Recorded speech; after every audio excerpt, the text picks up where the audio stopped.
All right, now that Thanksgiving is over and we have fed people with the turkey, now we have just the leftover carcass. What I'm doing is this is a great opportunity to make broth. I broke the carcass down. If you have a smaller crock pot, you could break it down even more. So here's the carcass, here's some of the drumstick, the wingtips.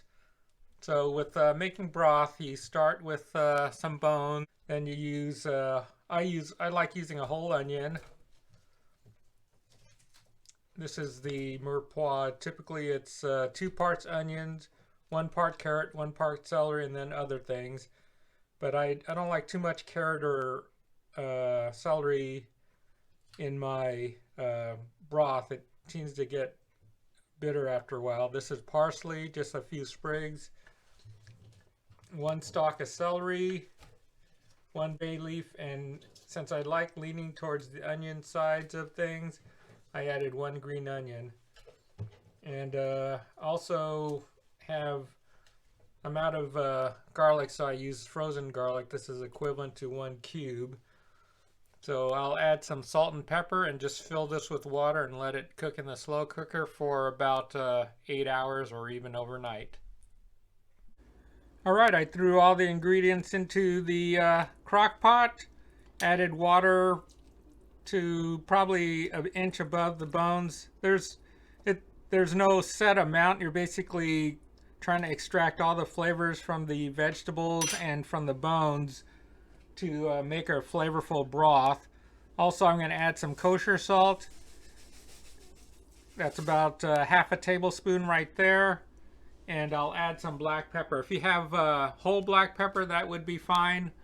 Probably better, but I only have the ground black pepper, so I'll just add a little. That's probably half a tablespoon, or half a teaspoon, sorry. And the next is just cover and let the crock pot do its magic at extracting all the flavorful bits from all these vegetables to make a flavorful broth.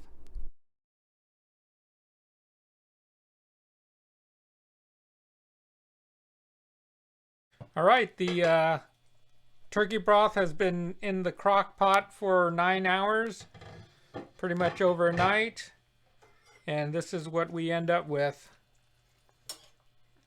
So hopefully it's a rich, flavorful broth, or at least something that's more than just water. And what I'll do is just give it a quick try. Ideally, you want to extract as much flavor from the bones and vegetables as possible. You see the bones are starting to fall apart and get crumbly, hopefully. So let's give this a quick try.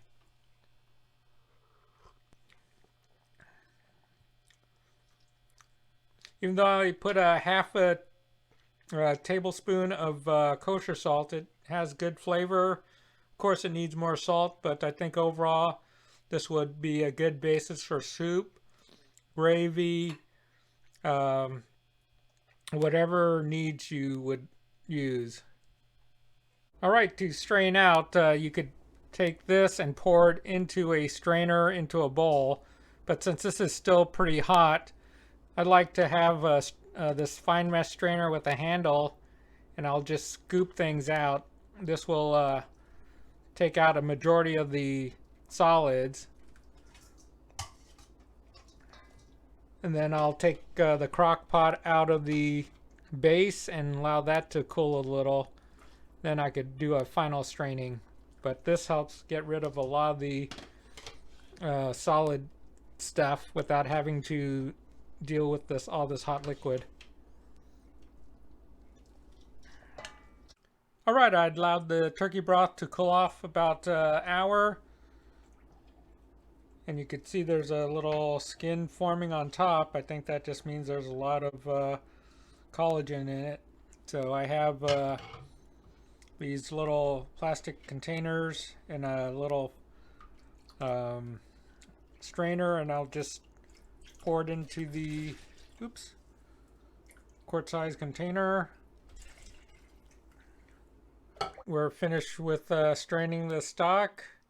I have 3 quarts of stock into the fridge. This will go, and I'll be ready for whenever I need to make gravy or some type of soup, or even if you want to do rice and something that needs a flavorful liquid.